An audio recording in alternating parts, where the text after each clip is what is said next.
10 minute हो चुके हैं, इसे चेक कर लेते हैं। अल्हम्दुलिल्लाह। ईद पर खुद को ना थकाएं, झटपट से मसालेदार बारबेक्यू टिक्का गोश्त इस रेसिपी से बनाएं। मटन या बीफ जो भी चाहे आप इस्तेमाल कर सकते हैं। ये देखें इसका मसाला कितना ज़बरदस्त और दानेदार बना है। अगर मेरी वीडियोस अच्छी लगी तो लाल सब्सक्राइब को क्लिक कर दें। साथ में ये जो बेल का आइकॉन है इसको क्लिक कर दें। इसको क्लिक करने से आपको मेरी हर नई वीडियो का नोटिफिकेशन सबसे पहले फ्री में मिलेगा। बिस्मिल्लाहिर्रहमानिर्रहीम की रेसिपी को स्टार्ट करते हैं। बोनलेस बीफ का गोश्त तकरीबन आधा किलो की मिकदार में है। इसे अच्छी तरह से धो लिया है। बिस्मिल्लाहिर्रहमानिर्रहीम की रेसिपी को स्टार्ट करते हैं। आधा कप कुकिंग ऑयल डाल देंगे। इसमें धुले हुए गोश्त को शामिल कर देंगे।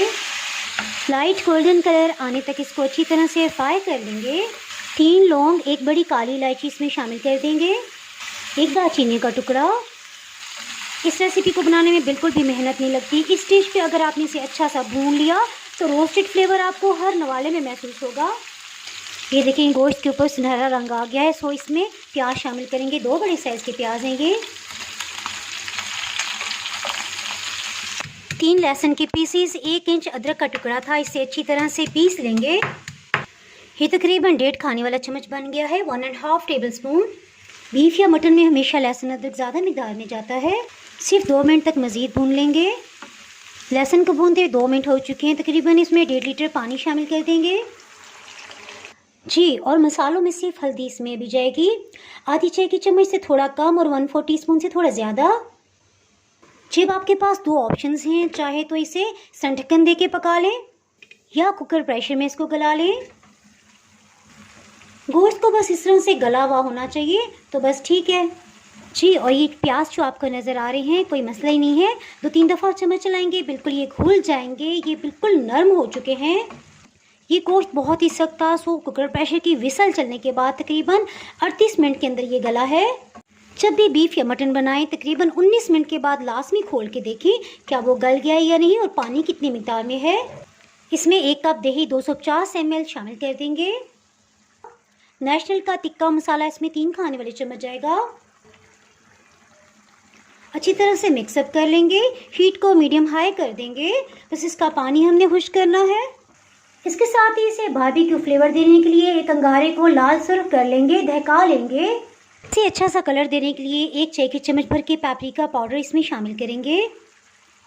ये जायके में तेज़ नहीं होता, सिर्फ रंग अच्छा करने के लिए इस्तेमाल किया जाता है। ये देखिए मैं आपको मसाला दिखाती हूँ कितना दानेदार और ज़बरदस्त किस्म का तैयार हुआ है। देखिए इसे भुना भुना सा हम रखेंगे। इसका काफ़ी हद तक पानी खुश्क हो चुका है। इस तरह से तैयार हो गया है। सो इसमें हरा धनिया और हरी मिर्च शामिल करेंगे।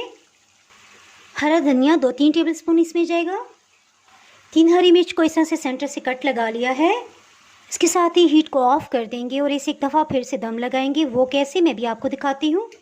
अंगारे को इस प्याली के ऊपर रख देंगे। इस पर चंद कतरे कुकिंग ऑयल के डाल देंगे